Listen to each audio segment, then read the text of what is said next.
सूत जी महाराज ऋषियों को बताते हैं नंदीश्वर और सनकादिक के बीच में, और सनकादिक द्वारा व्यास जी के बीच में चल रहा संवाद। कहते हैं कि इन 3 साधनों को भी अगर कोई कर ना पाए, किसी के लिए कठिनता हो सकती है कि श्रवण ना कर पाए, मनन ना कर पाए, क्योंकि मनन के लिए मन पवित्र चाहिए, भाव चाहिए, नहीं बना, कथा नहीं सुन पाए 7 दिन, कीर्तन ना गा पाए, तो क्या ऐसा करें सरल साधन? तो का सरल साधन के लिए भोलेनाथ ने कृपा की है। क्या कृपा की? सूत जी कहते हैं कि एक बार श्री ब्रह्मा जी जो सृष्टि के रचयिता हैं, बनाने वाले, एक बार उनके मन में अभिमान आ गया। ब्रह्मा जी ने बनाया क्या था? सृष्टि में पदार्थ पहले से मौजूद थे, ब्रह्मा जी ने उनको आकार प्रदान किया है। पंच कामेंद्री, पंच ज्ञानेंद्री, पंच महाभूत, पंच तन्मात्राएं, मन बुद्धि चित्त अहंकार, ये 14 वस्तु पहले से विराजमान थी, जिससे पूरा संसार, हम आप और सब बने। ये तत्व पहले विराजमान थे। जिसने जगत को उत्पन्न किया है वो तुम्हारे समक्ष है, उठो और मेरा पूजन करो। विष्णु भगवान ने कहा ये कैसी मूर्खता वाली बात है? हमारे नाभि कमल से तुम प्रकट हुए, तुम्हारे पिताजी हम हैं, और बेटा ही हमको सिखाने आया है कि हम पूजन करें। होता भी है ना आजकल, बेटा भी कह देता है आप पैदा किए तो क्या किया, गधे आदि भी तो पैदा कर देते, तुमने कौन से ऐसे वो खाड़ दिए। लड़ जाते हैं माता पिता से। अच्छी संस्कारी संतानों की बातें नहीं होती जो अपने माता पिता का सम्मान ना कर सके। यहां ब्रह्मा जी ने बड़ी एक सुंदर बात कही। ब्रह्मा जी ने कहा जो अपने गुरुजनों का, माता पिता का, श्रेष्ठ लोगों का सम्मान नहीं करते, उन्हें उठकर प्रणाम नहीं करते, उनको आदर नहीं देते, उनके लिए पश्चाताप का विधान बताया गया है कि उन्होंने बहुत बड़ा पाप कर दिया है। हमेशा अपने माता पिता को, अपने गुरुजनों को, विद्वानों को, बड़ों को आदर करना चाहिए। इसलिए हे विष्णु उठो, मैं तुमसे बड़ा हूं, मेरा आदर करो। ब्रह्मा जी को देख करके विष्णु भगवान कहते कैसी मूर्खता वाली बात करते हैं आप, सृष्टि को बनाने वाले हम हैं, तुम हमारे नाभि से उत्पन्न हुए हो, इसलिए हम तुम्हारे पिता हैं। ब्रह्मा जी मानने को तैयार नहीं। यहाँ भगवान विष्णु भी क्रोधित हो गए और दोनों में बाद में बातों ही बातों में, वाद संवाद में कब युद्ध के पर बात आ पड़ी और दोनों ने अपनी प्रचंड शक्तियों को निकाल लिया और युद्ध आरंभ हुआ। सभी देवता स्थित हो गए आकाश में। ऐसा घनघोर युद्ध ब्रह्मा विष्णु के बीच में चलने लगा। उसी समय आगन्य नाम की शक्ति ब्रह्मा जी ने निकाली। भगवान विष्णु देख ना पाए, उन्होंने तुरंत अपनी शक्ति को स्मरण किया। प्रकट हुई दोनों शक्ति और एक दूसरे में जैसे ही शक्ति का प्रभाव यहां से ब्रह्मा जी ने फेंका, वहां से अपनी शक्ति को भगवान विष्णु ने छोड़ा, दोनों शक्ति टकराई। सृष्टि में मानो अचानक से अग्नि पैदा हो गई और सैकड़ों जीव आदि मारे गए। और उसी समय ब्रह्मा जी ने माहेश्वर अस्त्र का स्मरण किया और विष्णु भगवान कहाँ पीछे रहते, उन्होंने भी पशुपतास्त्र अस्त्र को हाथ में ले लिया। दोनों की शक्ति आपस में चलने लगी और विशाल अग्नि प्रज्वलित हुई कि सृष्टि जलने लगी। ऋषि मुनि मनुष्य आदि देव आदि चिल्लाने लगे महादेव त्राहि माम, त्राहि माम, भोले आप बचाएं। देवता आदि दौड़े भोलेनाथ के पास। भोलेनाथ ने देखा, अपने नंदीगणों के पास आए, काल भैरव से कहा जाकर कि इस युद्ध को शांत कराओ। काल भैरव ने जाके ब्रह्मा जी विष्णु जी को समझाया ना लड़े, आदिदेव कोई और है, आप व्यर्थ में लड़ रहे हैं। लेकिन माने नहीं, वो आपस में मद में लड़े जा रहे हैं। तब उनके उस युद्ध को रोकने के लिए आज भगवान ने उन दोनों के बीच में एक ज्योति स्तंभ को प्रकट कर दिया और वहीं पर भगवान का डम डम डम डम डम करते हुए डमरू बजा और एक विशाल ज्योति शिव और ब्रह्मा जी के बीचों बीच खड़ी हो गई। ऐसी दिव्य ज्योति जिसका कोई अंत नहीं था, ना आदि था ना अंत था।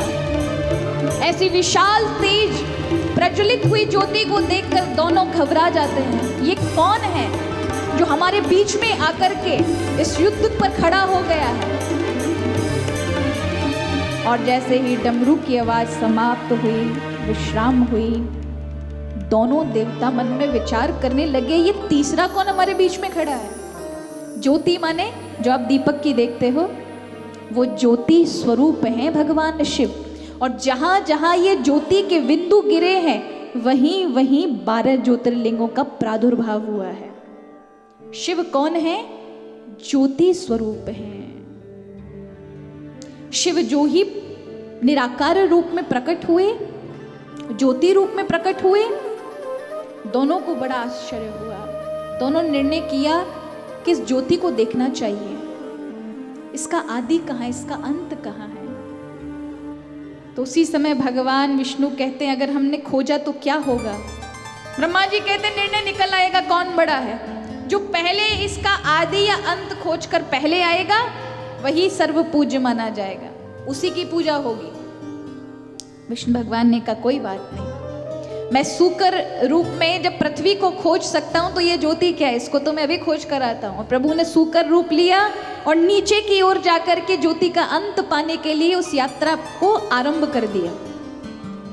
ब्रह्मा जी ने भी कहा, हम कभी नीचे नहीं जाते, हम तो हंस पर उड़ने वाले हैं, हम ऊपर की खोज करेंगे, कहाँ से ये ज्योति कहाँ तक गई है। वो हंस पर सवार होकर के ऊपर आकाश में उड़ने लगे। भगवान विष्णु नीचे सूकर रूप में जाने लगे। ऐसे करते करते 10,000 वर्ष व्यतीत हो गए, लेकिन उस ज्योति का अंत ना तो भगवान विष्णु में कर पाए और ना ही ब्रह्मा जी। जब भगवान विष्णु ने देखा कि 10,000 वर्ष से चले आ रहे पर फिर भी कोई अंत नहीं है इसका, व्यर्थ है इसको देखना, इसके और आगे जाना, मैं तो अब थक गया हूं, मेरे से नहीं होगा, इसे लौट जाना चाहिए। भगवान विष्णु लौट आए, लेकिन ब्रह्मा जी मन में सोचने लगे, ये ज्योति का अंत नहीं मिल रहा, कहाँ तक है ये, क्या करूं क्या करूं। कहते हैं ना, व्यक्ति को बड़े बनने की ललक कितना नीचे गिरा सकती है। व्यक्ति अपनी कर्मों की और अच्छाई की स्पीड को ज्यादा करे तो महान बन सकता है, लेकिन कोई गलत चीज का साथ लेकर उसकी स्पीड को बढ़ाए ना, महाराज गिरोगे गिरोगे। गाड़ी की स्पीड बढ़ाओगे तो क्या होगा? खुद भी मरोगे, गाड़ी में बैठने वाले लोग भी मारे जाएंगे। और ब्रह्मा जी ने ऐसा ही किया। उनके मन में वो विचार, मुझे बड़ा बनना है, बड़ा बनना है, किस प्रकार बनूं, तो कपट प्रवेश कर गया। कोई ऐसा मिले, क्योंकि इस ज्योति का तो मुझे पता नहीं चल रहा, पर कोई तो हो जो विष्णु के समक्ष जाकर ये कह दे कि मैंने आदि का मैंने अंत पा लिया। और उसी समय ब्रह्मा जी की दृष्टि में एक केतकी माने केवड़ा, केवड़ा जानते ना, केवड़ा की खुशबू बड़ी सुंदर होती है, वो केवड़ा आ रहा था रास्ते में से। उस ज्योति के मध्य से लुढ़कता हुआ वो पुष्प गिर रहा था। ब्रह्मा जी ने देखा, उसे उठाया, पूछा, तूने इसका आदि देखा है? ये कहाँ से उत्पन्न हुई, ये कहाँ तक ये ज्योति है? उसने कहा, 10,000 वर्ष तक गिर रहा हूं, मुझे खुद को इसका आदि और अंत नहीं पता। और वो जो ज्योति रूप थे वो भगवान शिव हैं, और उन्हीं के कहीं अंग से खिसक कर ये पुष्प गिर गया, लुढ़कता हुआ आ रहा था। ब्रह्मा जी ने पकड़ा उसे, कहा, इसका अर्थ है कि ये ज्योति का कोई आदि अंत नहीं है, तुझे एक काम करना पड़ेगा, तुझे पुष्पों का राजा बना दूंगा, घर घर तेरी कीमत हो जाएगी, तुझे सिर्फ मेरा एक काम करना है। विष्णु भगवान के पास जब मैं जाऊं तुझे लेकर के, तो तू कह देना कि मैंने इस ज्योति का आदि पा लिया है, मैंने इसका अंत पा लिया है। केवड़े ने कहा, यह तो अपराध है, झूठ नहीं बोलना चाहिए। ब्रह्मा जी कहते हैं कुछ पाने के लिए कुछ खोना पड़ता है। ये जो डायलॉग लोग मारते हैं ना, अच्छे काम के लिए कुछ खोना चाहे तो उसका परिणाम मिलता है, लेकिन बुरे काम के लिए ऐसा कुछ गलत पसंद करेंगे तो उसका परिणाम है ब्रह्मा जी से सीख लेना चाहिए। अब ब्रह्मा जी ने गलत किया, केवड़े को कहा देखो कुछ महान बनना है, तुम्हें इतनी बड़ी उच्च पदवी चाहिए कि हर देवता तुम्हारे लिए तरसे, हर मनुष्य तुम्हें लेने के लिए तरसे, तो तुम्हें पुष्पों में राजा बना दूंगा, तुम में इतनी खुशबू भर दूंगा, इसलिए एक झूठ बोल दो। ब्रह्मा जी की बात में आ गए केवड़ा महाराज, ये केतकी पुष्प चले आए। ऐसा अन्य पुराण में भी वर्णन है कि गाय ने भी झूठी गवाही दी है।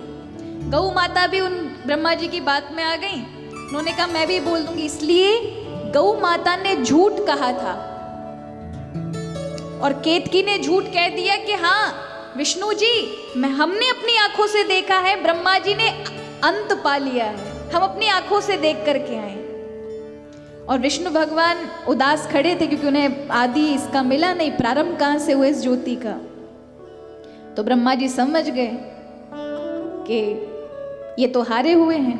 कहा मैं इस ज्योति का अंत पाकर आया हूं और अपने साथ अगर विश्वास नहीं है तो 2 गवाह भी लेकर आया हूं। बड़े बुजुर्ग कहते हैं ब्रह्मा जी के झूठी गवाही के चक्कर में अब कोर्ट में 2 गवाह चालू हो गए तब से, है ना, उससे पहले नहीं थे। ये 2 गवाह तो चाहिए ही चाहिए। और वो 2 गवाही में केवड़ा था जिसने कहा हाँ हाँ मैंने अपनी आंखों से देखा कि ब्रह्मा जी ने अंत को पा लिया है। गाय ने कहा हाँ हाँ। सर्व पूज्या होने के लिए गौ माता ने भी झूठ कह दिया, इसलिए गौ माता का हर एक अंग शुद्ध है लेकिन मुख शुद्ध नहीं है। अगर किसी बर्तन का गाय की जिह्वा से हल्का सा स्पर्श हो जाए तो बर्तन अशुद्ध हो जाता है, जबकि गाय का गोबर अगर उस बर्तन में लगा दिया जाए तो बर्तन पवित्र हो जाता है। गौमूत्र को किसी पात्र में रख दिया जाए, पात्र पवित्र हो जाता है। गाय के गोबर से कोई भी बर्तन पवित्र हो जाएगा, लेकिन गाय का मुख अपवित्र है। इसलिए हमारे यहाँ जब गाय को गौदान करते हैं तो गौ माता के मुख के पास खड़े नहीं होते, हमेशा पूंछ पकड़कर उसके पीछे खड़े होते हैं। गौदान जब करते हैं ना, गौ माता का मुख झूठ बोलने के कारण अशुद्ध हो गया, जिसके अंदर समग्र ब्रह्मांड है, स्वयं ब्रह्म विराजमान है, ऐसी गौ माता मुख से अपवित्र हो गई। किस कारण से? झूठ बोलने के कारण से। इसलिए कभी झूठी गवाही नहीं देनी चाहिए। जो झूठी गवाही देता है उसके जितने भी पूर्वज होते हैं जो अच्छे अच्छे लोकों में होते हैं वो तुरंत अधोगति में गिर जाते हैं, अधोगति में गिर जाते हैं। बहुत सारी पुरानी कथाएं भरी पड़ी हैं, जिन्होंने भी झूठ का साथ दिया, झूठी गवाही दी है, उनकी अधोगति हो गई है। अधोगति माने सूकर कूकर, इनमें ही उनका जन्म होगा, उनके पूर्वजों का जन्म होगा। इसलिए कभी ऐसा कृत्य ना करें। ब्रह्मा जी ने झूठ कह दिया, केतकी से भी झूठ बुलवा दिया, भोलेनाथ ने देखा और विष्णु भगवान ने मान भी लिया। बड़े सात्विक और सहज हैं भगवान विष्णु। थाली लेकर आए और ब्रह्मा का पूजन करने के लिए कि आप ही सब कुछ हैं, आपने आदि का आपने अंत पा लिया इस ज्योति का, इसलिए आप पूजनीय हैं। और जैसे ही थाली को लेकर ब्रह्मा जी के चरणों में बैठे, महादेव से देखा ना गया और उसी समय उसी ज्योति के मध्य से काल भैरव प्रकट हुए और ब्रह्मा जी के 5 सिर हुआ करते थे। उन 5 सिर में सबसे सुंदर मुख जिसने झूठ बोला था उसी को अपने त्रिशूल से काल भैरव ने गिरा दिया महाराज।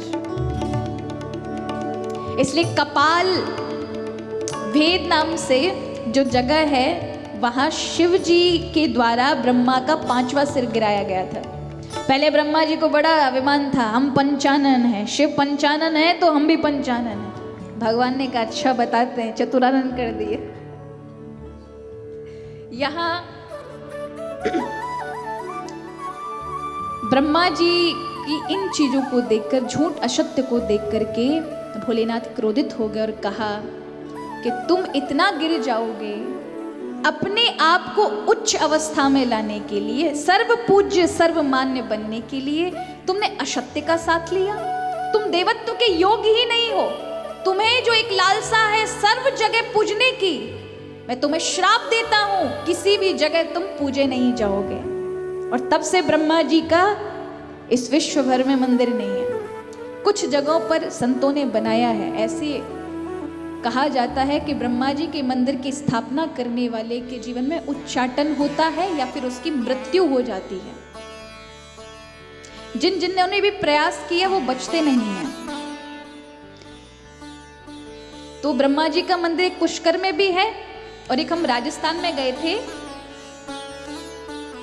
बालोत्रा के अंदर, क्या कौन सी जगह, आशोत्रा में वो जो महात्मा जी हैं जिन्होंने, तुलसीदास जी महाराज, उन्होंने ब्रह्मा जी की स्थापना की। वो राजपुरोहितों के, राजगुरुओं के, राजपूतों के पुरोहितों के, राजपुरोहितों के गुरु हैं। उन्होंने ब्रह्मा जी की स्थापना की, और जिस समय ब्रह्मा जी की स्थापना उस मंदिर में हुई, और उन्होंने तुरंत तक्षण अपने प्राण वहां छोड़ दिए। देखते देखते आज भी वहां ब्रह्मा जी का मंदिर विराजमान है। उस धरा पर बालोत्रा से कुछ दूरी पर आशोत्रा क्षेत्र है, वहां पर दिव्य स्थान है। लेकिन आपके वहां पर जो रण छोड़ राय है, वहां पर भी बाहर एक ब्रह्मा जी का मंदिर है, दरवाजे से घुसते ही। पर वहां आपने देखा होगा उसमें उच्चाटन है, छवि नहीं है। एक देव के अंदर जो स्वरूप होना चाहिए, जो भाव होना चाहिए, वो उनमें विराजमान नहीं है। क्योंकि ब्रह्मा जी को जो श्राप भगवान शिव के द्वारा मिला है, इसके कारण कहीं भी ब्रह्मा पूज्य नहीं, और पूजे भी जाएंगे तो उनकी पूजा स्वीकार नहीं होगी, उन्हें पहुंचेगी नहीं वो पूजा। अब तो ब्रह्मा जी फूट फूट कर रोने लगे, प्रभु मुझे क्षमा कर दीजिए, क्षमा कर दीजिए। और उस समय कहा, भोलेनाथ करुणा में भर गए। जब रोते हुए बिलखते हुए ब्रह्मा जी को देखा, भगवान विष्णु ने भी कहा, प्रभु आप दयालु हैं, आशुतोष हैं, ब्रह्मा जी को क्षमा कर दीजिए प्रभु, इन्होंने जो कुछ किया उसका दंड ये पा चुके हैं, इन पर कृपा करिए। भोलेनाथ प्रसन्न हो गए और कहा कि चिंता ना करो, इस पूरे विश्व भर में, सृष्टि में तुम्हें कोई भले ही ना पूजे, लेकिन पुष्कर क्षेत्र जहां तुमने यज्ञ किया है अपने हाथों से, जिस तीर्थ को बनाया है, उस तीर्थ के क्षेत्र में तुम अवश्य पूजे जाओगे। ये पुष्कर जो है वो ब्रह्मा जी के द्वारा बनाया हुआ स्थान है। ब्रह्मा जी को एक बार यज्ञ करने की इच्छा हुई, तो ऐसा कौन सा अच्छा स्थान है जहां यज्ञ कर सके, तो उन्होंने एक पुष्प अपने हाथ से गिराया, यानी पुष्प और कर से गिराने के कारण पुष्कर पड़ा नाम। तो वो पृथ्वी पर गिरा, तो उस समय ब्रह्मा जी ने यज्ञ किया था बहुत बड़ा, और उस यज्ञ में जब वे यजमान बनकर बैठे तो उनकी धर्म पत्नी का नाम है सावित्री। अब वो माता होती है ना, ज्यादा सजने संवरने में इतना समय लगा देती हैं कि यज्ञ का मुहूर्त निकला जा रहा था, नारद जी को भेजा ब्रह्मा जी ने, मैया को बुला के लेके आओ। पर माता जी तो बहुत तैयार होने में ज्यादा विलंब लगा दिया। यहाँ यज्ञ की घड़ी निकली जा रही थी, और वो घड़ी इतनी महत्वपूर्ण थी कि वो निकलने के बाद फिर ब्रह्मा जी को वो समय दोबारा इतने अनुकूल में मिल पाता या नहीं मिल पाता। इसलिए ब्रह्मा जी ने कहा कि कोई भी मिले, किसी को ले आओ, बामांग में बिठाओ, यज्ञ होना चाहिए। तो कहा जाता है वहां से गायत्री का जन्म हुआ है। सब पुरानी कथा है कि एक स्त्री जा रही थी और सुंदर स्त्री को देखा, तो गाय के मुख से निकाल करके और नाभि से निकाल दिया, इसलिए फिर वो गायत्री नाम उनका पड़ा। बिठा दिया ब्रह्मा जी के समक्ष, और जब मैया सावित्री आके देखती हैं तो क्रोधित हो जाती हैं। तो यहाँ भी ब्रह्मा जी को श्राप मिलता है कि तुम कहीं, क्योंकि तुम सर्व पूज्य होना चाहते हो लेकिन तुम कहीं पूजे नहीं जाओगे। तो ये 2 श्राप मिल गए ब्रह्मा जी को, इसलिए ब्रह्मा जी का सृष्टि में कहीं पूजन नहीं है। लेकिन एक वरदान उन्हें भगवान शिव की ओर से मिला, क्योंकि ब्रह्मा फूट फूट के रोने लगे, प्रभु यदि आपने मुझे पूजा नहीं जाएगा, कहीं कोई मेरा मनन जप नहीं करेगा तो लोग मुझे भूल जाएंगे, कौन मुझे मानेगा, किसको पता चलेगा कि मैं भी इस सृष्टि का एक हिस्सा हूं। मुझे ऐसा लोगों की दृष्टि से ओझल मत करिए। तब प्रभु ने कहा ठीक है, जहां जहां यज्ञ होगा वहां वहां तुम्हारी उपस्थिति होगी। इसलिए आज भी ब्रह्मा जी बनाए जाते हैं, एक ब्राह्मण को भी ब्रह्मा नियुक्त किया जाता है और यज्ञ में ब्रह्मा की उपस्थिति होती है। यहाँ ब्रह्मा जी पर कृपा की है और भगवान विष्णु पर तो भगवान रुद्र मोहित हो गए, प्रसन्न हो गए, हृदय से लगाया, हे नारायण तुमने सत्य का साथ दिया, इसलिए आज से तुम्हें सत्य नारायण के नाम से जाना जाएगा। तुमने इस सत्य के कारण मेरे मन को जीत लिया है और मैं सच कहूं तो तुम में और मुझ में कोई भेद नहीं है, इसलिए आज से मैं अपना सर्वस्व स्वरूप तुम्हें प्रदान करता हूं। जगत में ऐसी कोई जगह ना होगी जहां तुम ना पूजे जाओ, हर जगह तुम्हारा पूजन होगा। मेरी जो सामर्थ्य और शक्ति है वो सब तुम में है, तुम मेरा ही स्वरूप हो और मैं अपना स्वरूप तुम्हें प्रदान करता हूं। हर जगह तुम्हारी पूजा, हर जगह तुम्हारा नाम यश कीर्तन गा करके लोग वही प्राप्त करेंगे जो मुझसे करते हैं। उस समय हृदय से लगाकर भगवान विष्णु को सर्व पूज्य बना दिया, त्रिलोकीनाथ बना दिया, अपनी महिमा को भगवान विष्णु को समर्पित कर दिया। ऐसे दयालु भोलेनाथ, यहाँ भोलेनाथ और भगवान विष्णु का हरिहर मिलन हुआ। इसलिए आज भी एक संप्रदाय चलती है, हरिहर संप्रदाय, जहाँ शिव और भगवान विष्णु को समान माना जाता है। अब कई बार लोग भेद कर देते हैं भगवान के विषय में, उनको लगता है कि भगवान शिव अलग हैं, भगवान हरि अलग हैं, लेकिन जो भेद करते हैं वो गलत करते हैं। अरे चाहे हर कह दो चाहे हरि कह दो, बात एक ही है। जो क्लेशों को हर ले, दुखों को हर ले वो हरि, और जो कष्टों को हर ले, कलेशों को हर ले वो हर और हरि में नामों में भेद नहीं है। चाहे आप हरिद्वार कह दो चाहे हरिद्वार कह दो, बात एक ही है। अब उसी हरिद्वार से चाहे बद्रीनाथ चले जाओ कि चाहे केदार जी चले जाओ, रास्ता एक ही है। इसलिए भेद किस बात का, भेद नहीं करना चाहिए, क्योंकि वही प्रभु के भले ही स्वरूप अलग हैं लेकिन तत्व एक है, तत्वों में कोई अंतर नहीं है। जैसे आभूषण होते हैं, आपने सोने की कोई चीज बनवाई, चाहे चैन बनवाओ चाहे अंगूठी बनवाओ,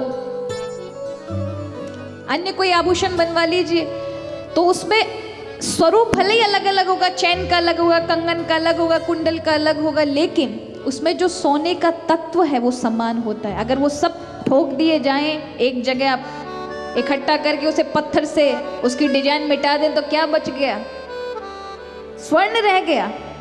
लेकिन जब तक वो आभूषण था तब आपका चिंतन स्वर्ण में नहीं अपितु उसके स्वरूप में जाता है। आप ये नहीं कहते सोना, आप कहते कुंडल। आप नहीं कहते सोना, आप कहते हैं घड़ी, यही होता है ना। आप नहीं कहते ये सोना, आप कहते जंजीर, लेकिन उसमें सोना होता है। स्वरूप में अंतर होने के कारण आप नाम में परिवर्तन कर देते हैं, लेकिन अगर उन सब की डिजाइन मिटा दी जाए तो स्वर्ण ही बच जाएगा, जो है, जो वास्तविक है।